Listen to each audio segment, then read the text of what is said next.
Hey everybody, welcome back to another video. This one's a little different.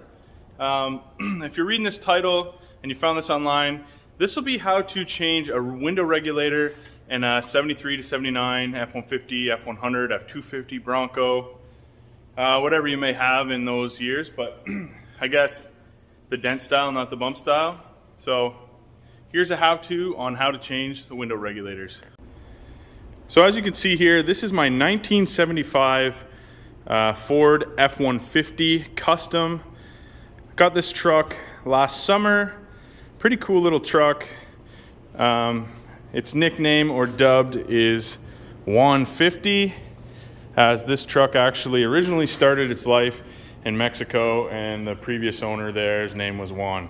So a little play on words for you, but yeah, this truck I actually bought from a neighbor of mine, really good guy, Dave. He did most of the work to this truck. The story goes he bought it as a roller, didn't have a motor, transmission, those kind of things, so he bought it. The body was just too cool to fully restore, so it's actually a kind of a patina resto mod style restoration on it. So we pulled the body off, the whole underneath, the frame's been painted, done, everything's new, brakes, fuel tank, inner fenders. The underside of the body's all painted. The motor is a rebuilt 302 out of a 67 Falcon, I believe. It's got a little bit of a mild cam. Him and his son actually built it as a little father-son project, so it's pretty cool. And when I found out it was for sale and he had it, you know, I had to have it. It's just the right cool look for me and what I like. So let's get into it. That's enough about the truck, but this is kind of how it looks. It's lowered down. It's got lowering beams in the front and then a flipped axle in the rear. So it kind of gives it that perfect stance. It's really dirty. It's been sitting in the shed. But one of the things that this truck needed when I bought it that they hadn't quite finished yet was the window regulators that make the window go up and down. You know, they're getting pretty wore out. You can see this window as it comes down. You see it starts to droop here on this side. She's pretty wore out. So the truck actually came with new ones. So this one, there's the new one there. I already installed the driver's side, but I thought, hey, that wasn't too bad. So let me show you guys how to do the passenger side. All right, guys, so first thing we have to do is take this inner door panel off. That's really simple, especially on this truck. This is a repop plastic door panel. Yours might be slightly different, but they basically come on and off the exact same way. Sorry about the sun there, but so first off, there's one screw behind this handle. There are two screws in this little recess for your hands. There's one screw on the lever itself, and then there's body clips that hold the panel on. So what I'm going to do first is go ahead and remove all of those screws. Make sure you have the right side screwdriver when you're doing this. You don't want to strip these screws. They'll be a pain to come out after that. These ones have been out before and they're all new, so they come out fairly easy. But if your truck's original and this has never been done and the panel's never been off, go easy on these. Take your time, get the right side screwdriver, a lot of force and slow movement. You'll get them to break free eventually. So that's this recessed cup. It comes out. You can see the two screw holes that were there. And then I'll open this up. In the back side here, there's one screw, so you can actually close that. And we'll just undo it. It comes off easy.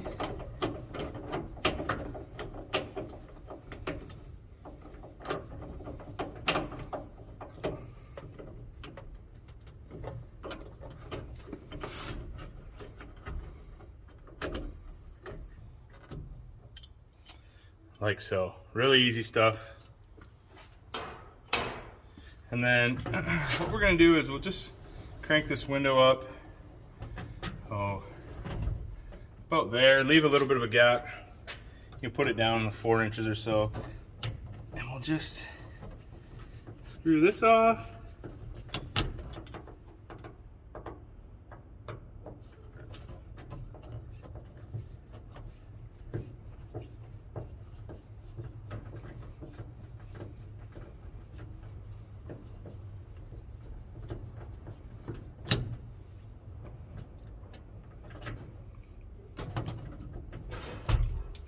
and then that'll pull off. And make sure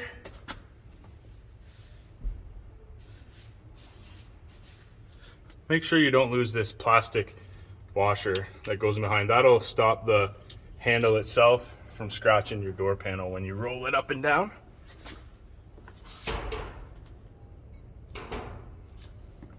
And then probably the hardest part of this is getting this panel off without breaking all the clips that hold it on. So you got to be very careful with that. Be gentle, take your time, and you can use a body tool or a panel removal tool, basically a screwdriver with a hook with a little bit of a fork on it, go around the outside and kind of pop those free. So we'll do that now.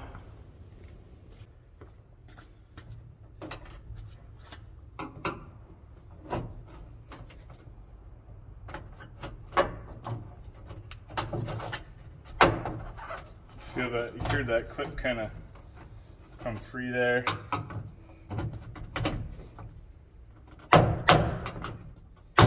Just be gentle, take your time. If you break one of these clips, it's not a big deal, but you don't want to break the door panel itself, so just be gentle, kind of work your way around. There's one there.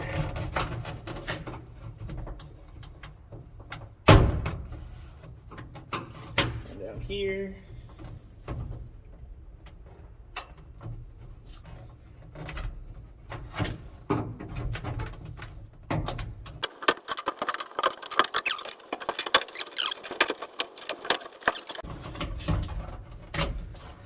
You know, I was being gentle, but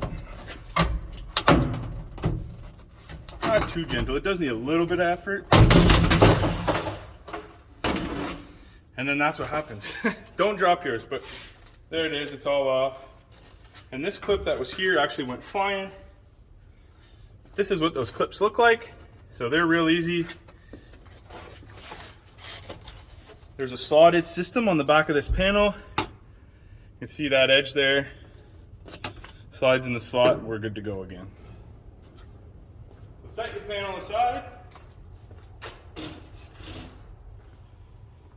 And we'll get to the next step, which will be removing these 3 bolts, which will actually allow the regulator free. So the next step will actually be removing the window regulator itself. A few things that you should have on hand to make sure you do this and you don't have any accidents. Get a ratchet, a power ratchet, regular ratchet.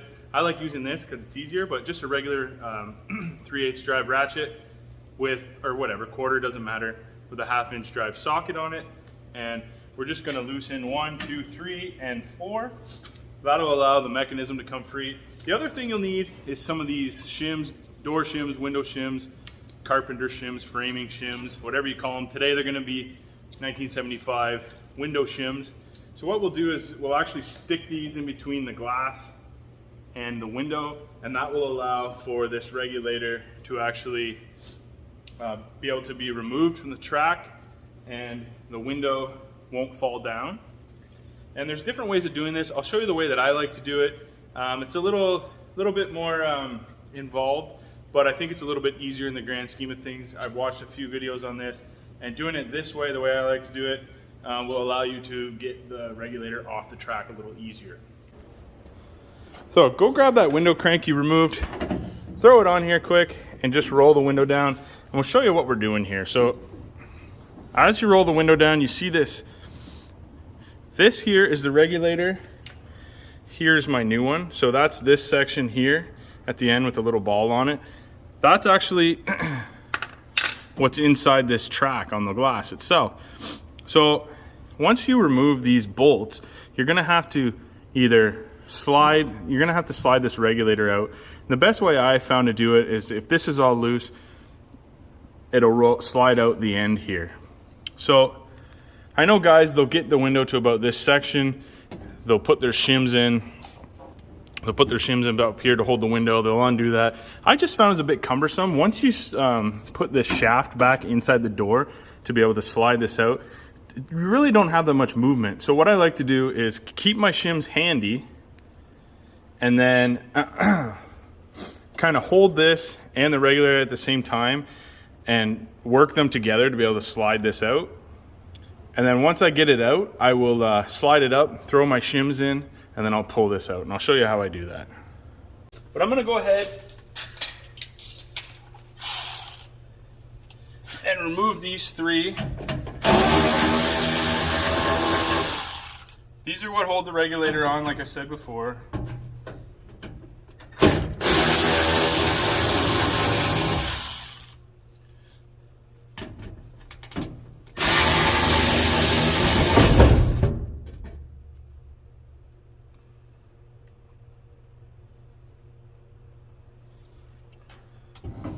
So once I get the bolts undone, I like to actually go ahead, hold on to the bottom of the window, pull these shims out. That will allow you to move the regulator and the window simultaneously, and then that way you'll be able to find the sweet spot to slide it out of the track there, like so. Then you can pull the window up. This regulator can go back down into the corner. You might have to pull your speaker out if you have a speaker. Then you can pull it out. The next thing you should do is, while it's up like this, grab your shims again, shove one in the window there so your window doesn't fall down. That's good. Take your new regulator. Your old regulator, depending on how it was installed, should have either these blocks in there or clips. Yeah, that's a little bit different style than what we had before. So we're back. It just took me a second. This side is a little bit different than the other side. The other side, as you saw, there was 3 bolts there. This one, there's 3 holes. The other side had those clips that would slide over and then allow you to put a bolt in. This one does not, and those do not come out. And if they did, well, they do come out, but there's no provision for them here. So they actually sent along rivets to do this, which is no problem. I don't mind using a rivet.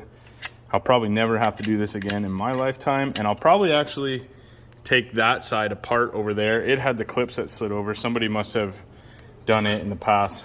I'll probably take that one apart again and put these in also. So you can use a hand riveter, or you can actually use an air riveter. None of this stuff is plug and play. You know, you're always gonna have to tweak it to make it work. There's a solution to every problem, so let's keep working. So, like I said, you got your shim in there, it's holding the window just fine. There's actually the track that the window slides in here, that's what this bolt is. So you're gonna wanna take this, put it down in this sump, and then feed it back through in between, just above this bolt. That'll get you close to where you wanna go. Then wiggle this around, so then this will stick out here. Your holes should line up. But before we do that, let's get her in close to being in place here. So I'm going up over the bolt now.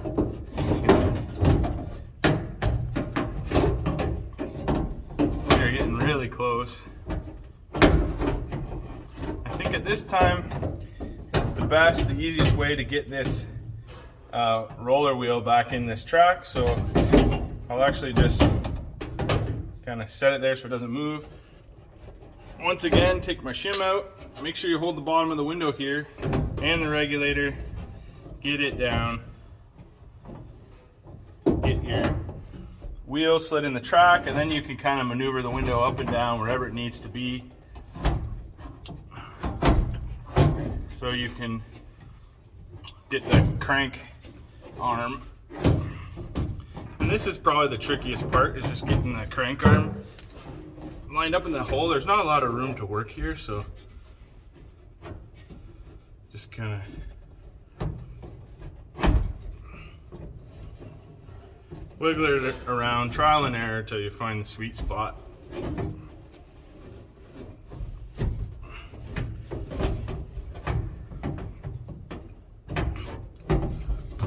So what you want to do is get this. So what you want to do is get this window crank arm in the hole where it's supposed to be. Make sure that's in the door. Put that up through the hole. This is free now, so you should be able to just roll this window down. Sorry, slide this window down until you're close. Might actually have to drop her down a little low. There you go. So it's in the track. Just trial and error, but when you have this shimmed up here, it's really hard to get this to fit into this track while the window's stationary. If you kind of hold them both, you can get them to go up and down. That is what I found kind of works the best. And then now that it's like that, you can move it to where it likes, to where it's happy, and the holes line up here.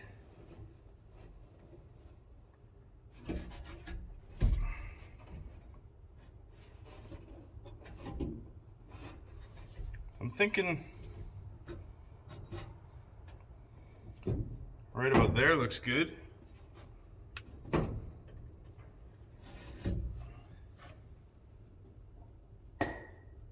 Now, it's kind of low at the top here, so what I'm going to do is I'm actually going to grab my window crank and just turn this a bit so the window's up a little higher so I can get a shim in. So slide the window up until your holes match up here or close, and then throw your trusty wedge in there. You can find a spot. There we go. So the wedge is in, the holes are lined up.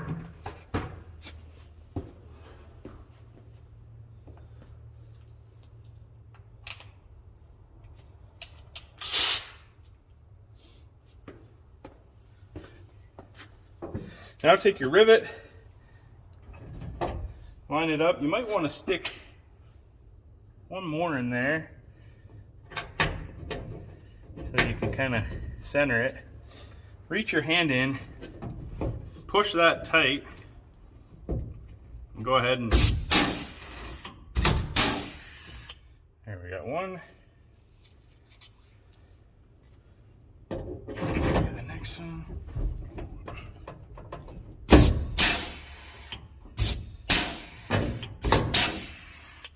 Nice and tight for it as well. And one more.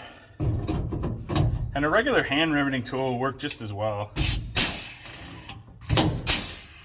If you're looking for one like this, I think this is like Harbor Freight, $100. So if you do a lot of riveting, this is the way to do it. Fast and easy and cheap. So there you go, your window regulator is installed. You can pull this shim out now. Put the crank on, I'll just show you here.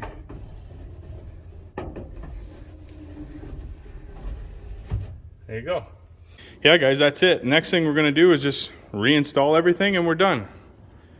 And just like that, the door panel's back together like nothing ever happened. So, as you can probably tell, this video and this install on this door did not go as smooth as I would have liked it. I did the other side, it took me half the time, it was easy. But these are the things we run into when we're working on projects, especially on old trucks. So your project might not be near as bad as mine. I would say that's about worst case scenario when installing these. And you see that was nothing, that was really easy. Even the few hiccups we had were an easy fix. You don't have to use a fancy air pneumatic riveter like that. You can use a hand pull one. You know, if I was closer to the hardware store, it wasn't Saturday, I would just go buy the clips to put in. I could do that too. So there's more than one way to skin a cat, but the job is done. This truck is not perfect, and that's the way we like it. You know, it's original, it's a survivor, it's the patina, it's the story. So, you know, get out there, work on your old trucks.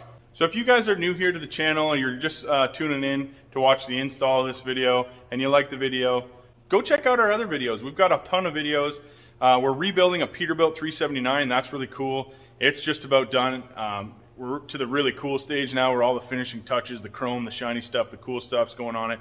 So check out my other videos. And if you're into farming, we got a few of those as well. Anyways, with that, thanks for watching. We'll catch you on the next one.